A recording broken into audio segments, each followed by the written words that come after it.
Lucky channel వీక్షకులందరికీ నా హృదయపూర్వక శుభాభివందనములండి. ఈరోజు దేవుని వాగ్దానము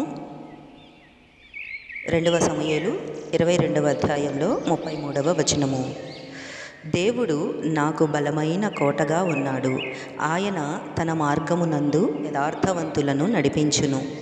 ఆమేన్.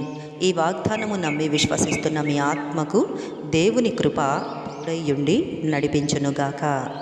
ఆమేన్, ఆమేన్, ఆమేన్.